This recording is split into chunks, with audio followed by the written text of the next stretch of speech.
Hello dear viewers, welcome back to MedChem Companion channel. Now we will discuss the SAR of sulfonylurea derivatives. Sulfonylureas comes under the category anti-diabetic agent, and we have already classified all the anti-diabetic agent in previous lecture.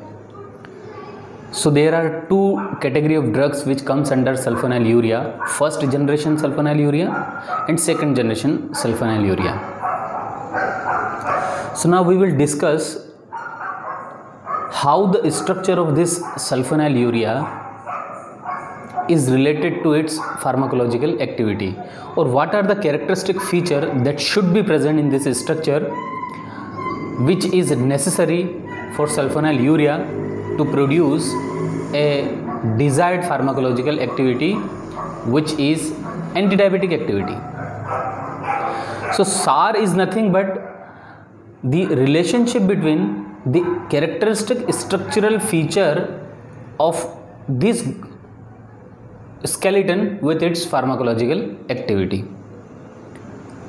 So we will discuss the SAR of sulfonylurea in detail in the following session. So let's begin. First, there are 2 points where different functional group is attached to this sulfonylurea. First is R1. R1 is placed over the terminal nitrogen, and second is R2, which is placed at the para position of this phenyl ring. So first point of this structural activity relationship of sulfonylurea is that the changes done at the para position, means the changes, whatever the changes we have done at this R2 position, it directly affect the anti-diabetic activity of sulfonylurea. Means this R group is responsible for its anti-diabetic activity, whereas the changes whatever done at the R1 position, it directly affect the lipophilic profile of sulfonylurea derivative. This is the first point. Means if any change is done at this R2 position, it directly affect the anti-diabetic activity, and whatever the changes we have done at this R1 position, it directly affect the lipophilic property of this sulfonylurea derivative.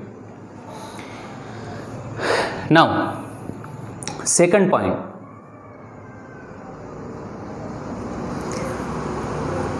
if we substitute this para position, means if we substitute this phenyl ring at its para position with chloro,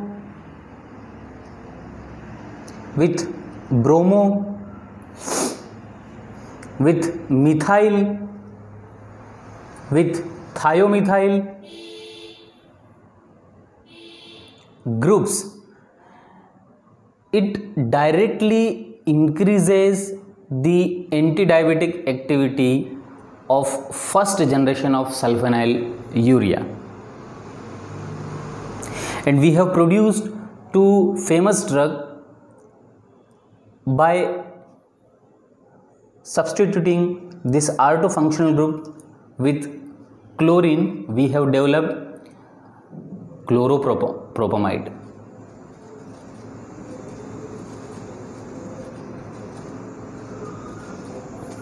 This is the first generation sulfonylurea derivative. And when we substitute this R2 with methyl group, we have developed another very famous sulfonylurea, that is tolbutamide.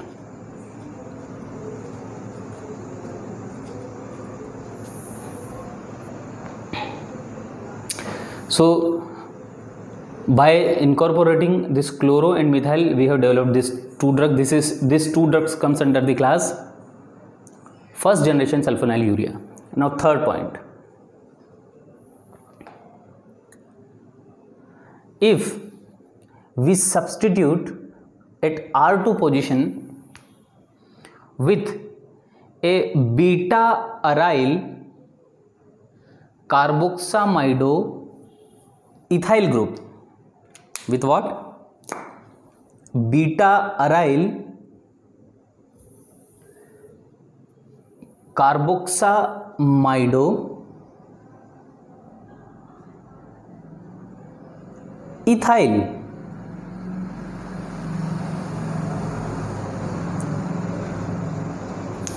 group, means when we substitute this R2 position with this is your beta aryl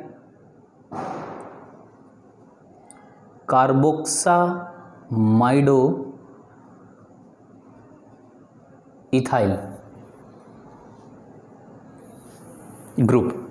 So when we substitute with this R2 functionality with this group, then there is substantial increase in the anti-diabetic activity of sulfonylurea. And by substituting this group, we have developed two most famous second generation sulfonylurea derivative. First one is your glibenclamide,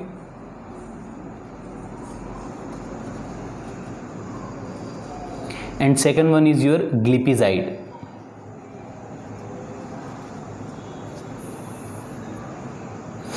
So what this functionality, or why this functionality enhances the activity, anti-diabetic activity of sulfonylurea?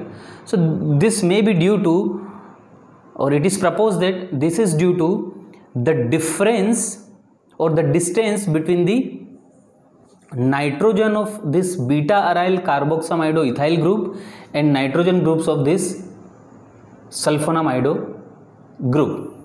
So maximum the distance or higher the distance between the nitrogen of this sulfonamido group and nitrogen of this beta aryl carboxamido ethyl group, higher is the anti-diabetic activity. And we have seen that in glipizide there is a pyrazine ring. This aryl ring is what? In the case of glipizide, this aryl ring is your pyrazine. So pyrazine ring have nitrogen, so the distance of that nitrogen with this sulfonamido nitrogen is maximum. So that's why this glipizide and glibenclamide both have higher anti-diabetic activity. Now the last and final point in this SAR of sulfonylurea derivative is that, as I have discussed earlier, substitution done at R1 position changes the lipophilic profile of the drug molecule, and which further affect the anti-diabetic activity. So what we have observed is that if substitution done at R1 position with methyl and ethyl, if we substitute this R1 with methyl and ethyl, then there will be no changes in the lipophilic profile, so there will be no changes in the anti-diabetic activity of that drug molecule.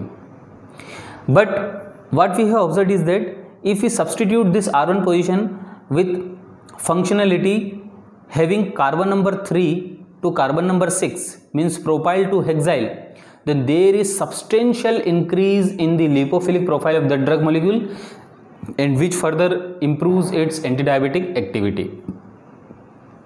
That's why this chloropropamide have propyl group at this terminal nitrogen, and tolbutamide have what? Butyl group at terminal nitrogen, and so this glibenclamide and glipizide have hexyl group. But what we have observed is that, but what happened as we changes this R1 functional group with substituent containing more than 12 carbon atom, the activity is lost completely, means those compounds become inactive. So we have to keep the substituent at R1 position, we have to keep the number of carbon at R1 position in between carbon number 3 to carbon number 6. So this is all about your SAR of sulfonamide or sulfonylurea derivative. I hope you understand the concept. Thank you.